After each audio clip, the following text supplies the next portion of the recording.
2021년 아프간 난민 수송 작전과 같이 우크라이나에서는 현재 고려인 난민 수송 작전이 진행되고 있습니다.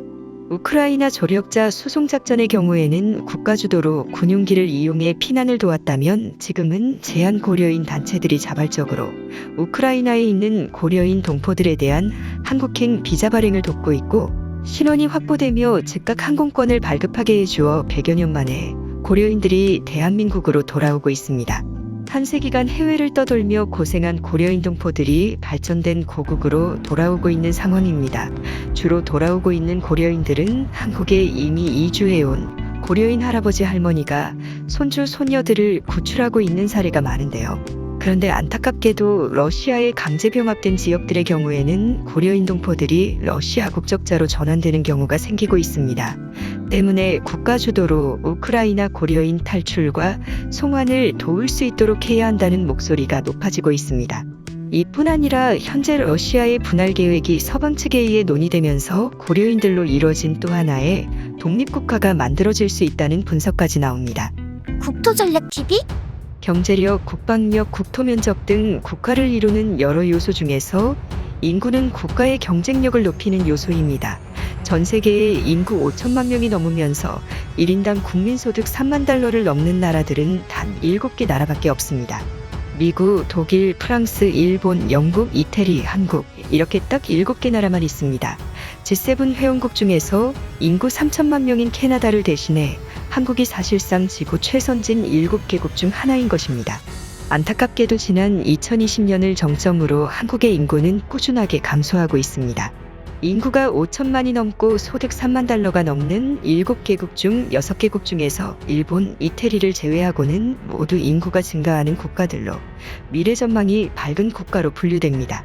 독일의 인구는 지난 2010년부터 급작스러운 감소세를 보였으나 메르켈 정부의 이민자 수용 정책으로 인해서 독일의 인구는 역대 최고 수준으로 상승하는 추세입니다. 우크라이나와 인접한 독일은 이번 우크라이나 사태를 계기로 또 한 번 인구가 폭발적으로 증가할 것으로 관측되고 있습니다. 유엔 난민기구에서는 지난 3월 초 기준으로 우크라이나 난민의 숫자가 1천만 명이 발생했다고 밝혔습니다. 우크라이나 인구는 4천만 명인데 4분의 1이 해외로 피난을 간 것입니다.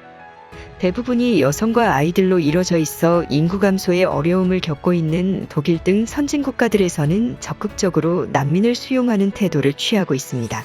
심지어는 일본까지도 우크라이나 난민 수용을 적극적으로 진행하기로 나섰습니다. 일본은 인구 감소로 꾸준한 하락세를 경험하고 있는데 그동안 중동이나 아프리카 출신 난민들을 수용하는데 매우 소극적이었던 일본에서는 우크라이나 난민을 적극 수용하기로 한 것입니다. 심지어 일본은 도쿄와 오사카와 같은 집값이 비싼 대도시에 각각 100호씩 공영주택을 마련하였고, 지금까지 우크라이나에서 일본으로 입국한 인구는 약 10명 정도밖에 입국을 하지 못한 상황이지만, 도쿄와 오사카 외에도 요코하마시 80호, 나고야시 40호에 우크라이나 난민을 수용할 수 있는 아파트를 마련하여 적극적으로 난민 수용에 나섰습니다. 값이 비싼 대도시에 공용주택을 제공할 만큼 일본은 인구 감소에 매우 민감해하고 있는 상황입니다. 한국 역시 2020년 5,184만 명을 기준으로 지속적으로 감소해서 연평균 6만 명씩 감소할 것으로 추산되고 있는 상황입니다. 이 때문에 매년 6만 명씩 출산이 이루어져야 하거나 해외 유입이 이루어져야 하는 상황인데, 중동이나 아프리카, 중국과 같이 한국 주민들과 충돌할 수 있는 아예 문화권이 다른 나라들보다는 현대적 자본주의, 민주주의 문화에 익숙한 우크라이나 난민 수용에도 적극적으로 검토해야 할 필요가 있다는 분석이 나옵니다. 그 중에서 가장 우선순위가 돼야 할 사람들은 바로 우리 동포인 고려인들입니다. 현재 우즈베키스탄에는 17만 명, 러시아에 10만 명, 카자흐스탄에 8만 명, 키르기즈스탄에 1만 5천 명, 그리고 우크라이나에 1만 3천 명가량이 거주 중입니다. 그 외에도 타지키스탄에 6천 명, 투르크메니스탄에 3천 명, 몰도바에도 일부 고려인들이 거주합니다. 공식 집계된 인원만 전 세계에 50만 명 수준의 인구가 거주 중이며, 이것은 인구 48만 명의 제주시보다 많은 수준입니다. 한 해 한국의 인구가 6만 명씩 감소를 하고 있는 것을 고려했을 때 고려인 동포 송환 사업을 진행해야 하며, 특히 현재 거주와 삶의 터전을 잃어버린 우크라이나의 고려인들을 적극적으로 송환해야 하는 상황입니다. 특히 우크라이나의 2001년 인구조사에서만 2,711명이 고려인으로 조사되면서 해외 고려인 중에서는 비교적 많은 편입니다. 이들은 교육 수준이 높고 경제적으로 자립심이 높은 사람들이 많아서 가장 인구가 집중되어 있는 곳은 하르키우, 키이우, 오데사, 미콜라이우, 체르카시, 리비우, 루안스크, 도네츠크, 드니프로, 자포리자, 크림반도 등에 거주하고 있으며 우크라이나에서 가장 규모가 큰 한인 사회는 하르키우에 위치하는데 약 150명의 한인 가정이 거주하고 있는 상황입니다. 이곳에서는 최초의 한국어 학교가 1996년 이들의 관리하에 개교하였으나 대부분의 고려인들이 밀집한 우크라이나 도시들이 러시아군에 의한 집중 포격을 받으면서 우크라이나의 고려인 동포들에 대한 정부 차원의 적극적인 지원이 필요하다는 의견이 나오고 있습니다. 한편 2014년에는 크림반도가 러시아로 편입됨에 따라 이 지역에 살던 약 3,000명의 고려인이 러시아 국적을 취득한 것으로 알려져 있습니다. 2014년 이후로부터 러시아로부터 입국되는 망명자들의 숫자가 국적별 1위를 기록하고 있는 상황인데 크림반도 사태와 무관하지 않을 것으로 관측됩니다. 전 세계에 흩어진 고려인들을 송환하게 될 경우 제주시 정도의 인구가 증가하게 되며 러시아어와 우크라이나어에 특화된 이들 특성상 우크라이나인 자유를 찾길 원하는 러시아계 난민들의 수용이 적극적으로 이뤄질 수 있을 것이라는 분석이 나옵니다. 특히 한국으로 자유를 찾아 한국으로 이주를 해오는 러시아인들 중에는 의사, 미용사, 요리사, 기술자 등 특정 직업 분야의 전문 인력들이 많이 있어서 고려인 사회, 러시아인 사회에 정착하기에 용이해서 이미 부산에는 일정 도시 규모의 러시아인 타운이 만들어져 있는 상황이며 광주광역시와 안산시에는 고려인 집단 거주 지역이 마련돼 점점 소멸돼가는 지방도시들의 인구를 증가시키고 다양한 문화를 만들어 나가는 데 도움을 주고 있는 상황입니다.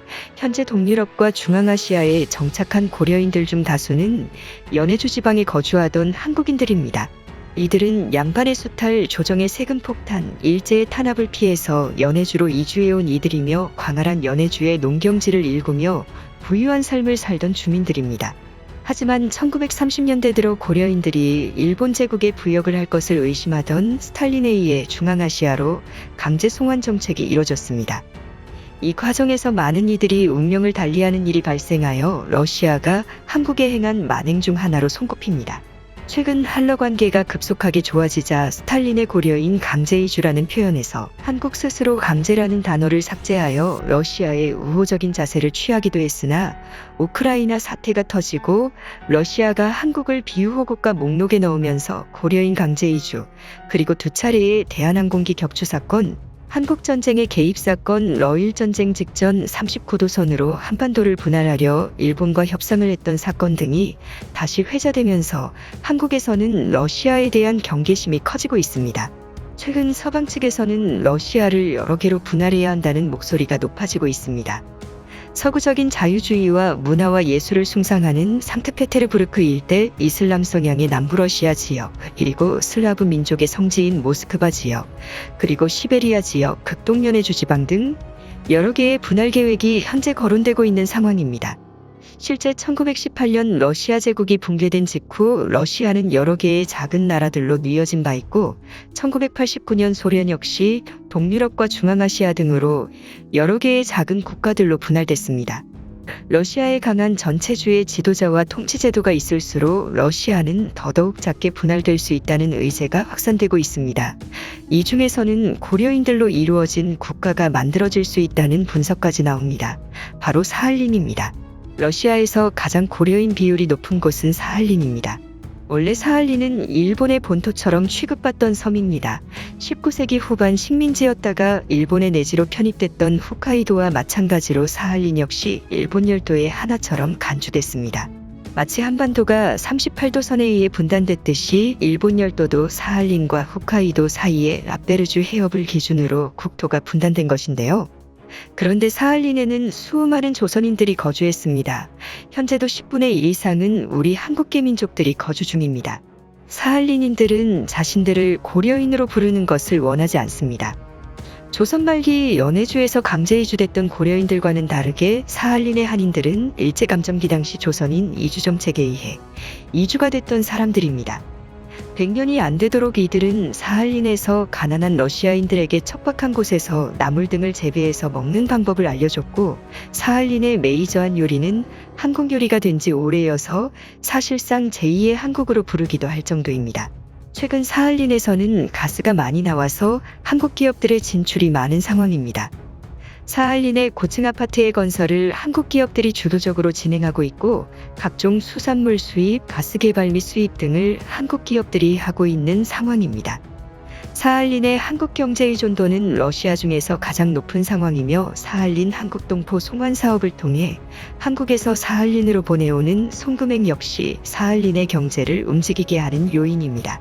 하지만 사할린의 한인들을 너무 한국으로 들여오게 되면 마치 조선시대의 공도정책, 즉 소매 인구를 비우는 정책과 같이 해외에서 한인들의 영향력 확대가 위축될 수 있다는 지적도 나옵니다. 그 때문에 한인들이 현지에서 한국으로 들어오게 하는 사업보다는 현지에서 부유한 사람들로 한국인의 정체성을 잊지 않고 살아가도록 정책적 지원이 필요하다는 의견이 나옵니다.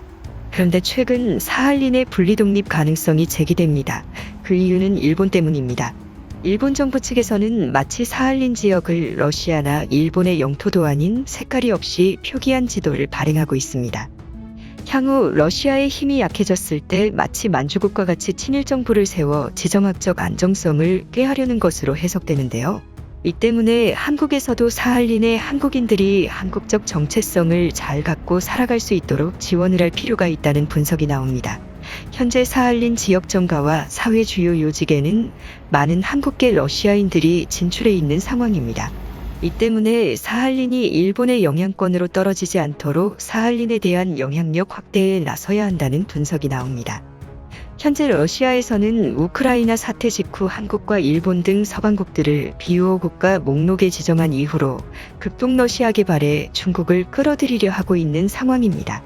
만약 사할린 연해주의 한인 비중보다 중국인 비중이 높아지게 되고 또 러시아인의 경제력보다 중국인들의 경제력이 더욱 커지게 된다면 향후 러시아의 세력이 약해졌을 때 연해주 지방이 다시금 중국의 손아귀에 떨어질 수 있다는 분석이 나옵니다. 이 때문에 한국 등 서방 진영이 힘을 합쳐 극동연해주 지방이 중국의 손아귀에 떨어지지 않도록 지정학적 안정성을 높일 수 있는 방안을 강구해야 한다는 의견이 나옵니다. 미국 측에서도 일본이 사할린까지 장악하는 것은 바람직하게 생각하지 않습니다. 자칫 일본이 우호 세력에서 위협 세력으로 바뀔 수 있기 때문에 차라리 한국의 영향권이나 별도의 독립국가로 성장하는 것을 원합니다. 다행히 한국인들이 연해주, 특히 사할린에 많이 진출해 있어서 향후 서방이 계획대로 러시아가 작은 여러 개의 나라로 나뉘어지게 될 경우 또 다른 한국계 민족으로 이루어진 국가가 만들어질 수 있다는 분석이 나와 충격을 주고 있습니다. 국토전략TV 오늘은 이걸로 마칩니다. 감사합니다.